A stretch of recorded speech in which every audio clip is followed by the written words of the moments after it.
क्या आप जानते हैं कि भगवान राम की एक बहन भी थी, लेकिन रामायण में कहीं भी उसकी चर्चा नहीं की गई है।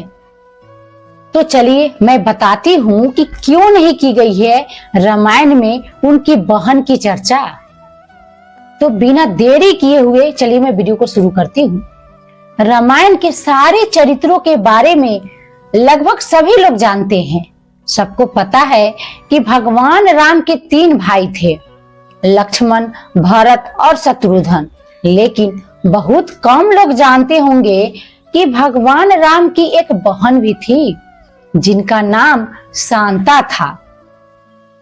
रामायण में भी शांता का बहुत कम जिक्र है। शांता इन चारों भाइयों की बड़ी बहन थी। शांता का जिक्र रामायण में भी है। वह राजा दशरथ और कौशल्या की बेटी थी, जिन्हें वर्षिणी और उनके पति रोमपद ने गोद लिया था। शांता ऋषि श्रृंग की पत्नी थी। शांता और ऋषि श्रृंग के वंशज सेंगर राजपूत है, जिन्हें एकमात्र ऋषि वंशी राजपूत कहा जाता है। शांता महाराजा दशरथ और कौशल्या की बेटी थी, जिन्हें अंग देश के राजा रोमपद और कौशल्या की बड़ी बहन वर्षिणी ने गोद लिया था। वर्षिणी की कोई संतान नहीं थी। एक बार वर्षिणी अपने पति के साथ अपनी बहन से मिलने अयोध्या आई थी। वर्षिणी ने मजाक में शांता को गोद लेने की इच्छा जताई। वर्षिणी की ये बात सुनकर राजा दशरथ ने उन्हें अपनी बेटी शांता को गोद देने का वचन दे दिया और इस तरह शांता अंग देश की राजकुमारी बन गई। शांता के बाद राजा दशरथ की कोई संतान नहीं थी। वो एक पुत्र चाहते थे जो उनके राजवंश को आगे बढ़ाए। उन्होंने ऋषि श्रृंग को पुत्र कामेष्टि यज्ञ करने के लिए बुलाया, जिसके परिणाम स्वरूप राम, भरत और जुड़वा लक्ष्मण और शत्रुघ्न का जन्म हुआ। शांता को वेद, कला और शिल्प का अनूठा ज्ञान था। वह बहुत सुंदर थी। एक दिन राजा रोमपद शांता के साथ बातचीत में व्यस्त थे। तभी एक ब्राह्मण मानसून के दिनों में राजा से खेती में मदद मांगने आया। रोमपद ने ब्राह्मण की याचना पर ध्यान नहीं दिया। अपनी उपेक्षा से नाराज ब्राह्मण वहां से चले गए। वर्षा के देव इंद्रदेव भी अपने भक्त के इस अपमान से नाराज हो गए। इसीलिए मानसून के मौसम में वहां बहुत कम वर्षा होती थी। सूखा पड़ने से वहां हाहाकार मच गया। इस समस्या से मुक्ति पाने के लिए रोमपद ऋषि श्रृंग के पास गए। रोमपद ऋषि श्रृंग से यज्ञ करने की विनती करते हैं।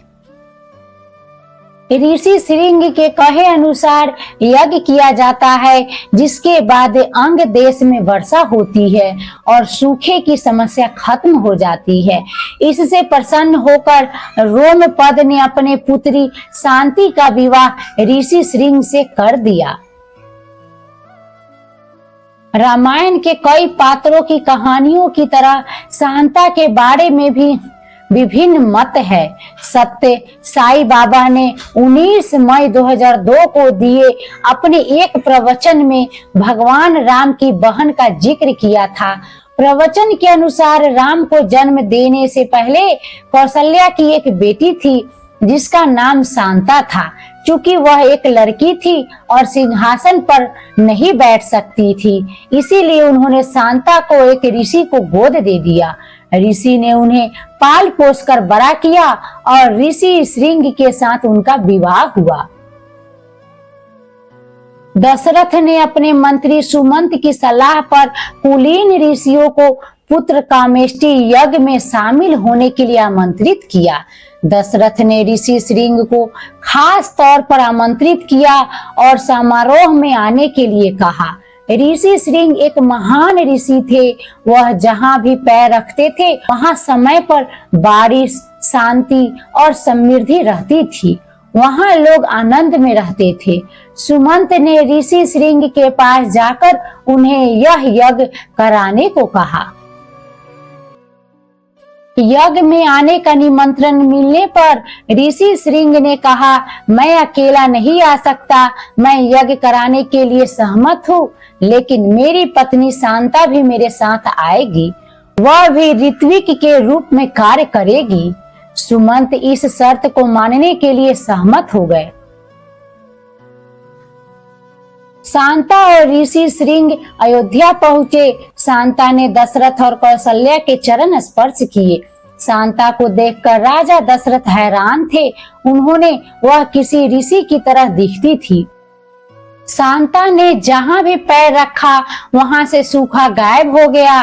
दशरथ और कौशल्या सोच में पड़ गए कि आखिर यह कौन है। तब शांता ने स्वयं अपनी पहचान प्रकट की। उन्होंने कहा, मैं आपकी पुत्री शांता हूँ। दशरथ और कौशल्या को यह जानकर बहुत खुशी हुई कि वह उनकी पुत्री शांता है, जिसे उन्होंने एक ऋषि को गोद दे दिया था। कहानी का एक और संस्करण है जो टीवी के एक धारावाहिक में दिखाया गया था। इसके अनुसार शांता को किसी को भी गोद नहीं दिया गया था। अयोध्या में एक बार भयंकर सूखा पड़ा था और ऋषि श्रृंग को यज्ञ करने के लिए बुलाया गया था। ऋषि श्रृंग द्वारा यज्ञ किए जाने पर जोरदार बारिश होती है और हर कोई खुशी से झूम उठता है। राजा दशरथ ऋषि श्रृंग को पुरस्कृत करने की इच्छा जताते हैं। ऋषि ने राजा दशरथ की बेटी शांता का हाथ मांगकर वहां सबको चौंका दिया। हालांकि राजा दशरथ अपनी राजकुमारी बेटी का हाथ एक ऋषि को देने के इच्छुक नहीं थे, लेकिन फिर भी वह इस बात के लिए मान गए। सालों बाद भी राजा दशरथ की कोई संतान नहीं होती है। वह पुत्र कामेष्टि यज्ञ करने के लिए वह फिर से ऋषि श्रृंग को आमंत्रित करते हैं। यज्ञ कराने के बाद ऋषि श्रृंग रानियों को प्रसाद खाने को देते हैं और इस तरह अयोध्या के राजकुमारों का जन्म होता है। आई होप वीडियो पसंद आई होगी। पसंद आए तो शेयर करें, कमेंट करें और जो भी मेरे चैनल को अभी तक सब्सक्राइब नहीं की तो प्लीज सब्सक्राइब कर लीजिए। मैं ऐसे वीडियो लाती रहती हूँ और लाती रहूंगी। मिलते हैं नेक्स्ट वीडियो में एक नए टॉपिक के साथ। जय हिंद, जय भारत।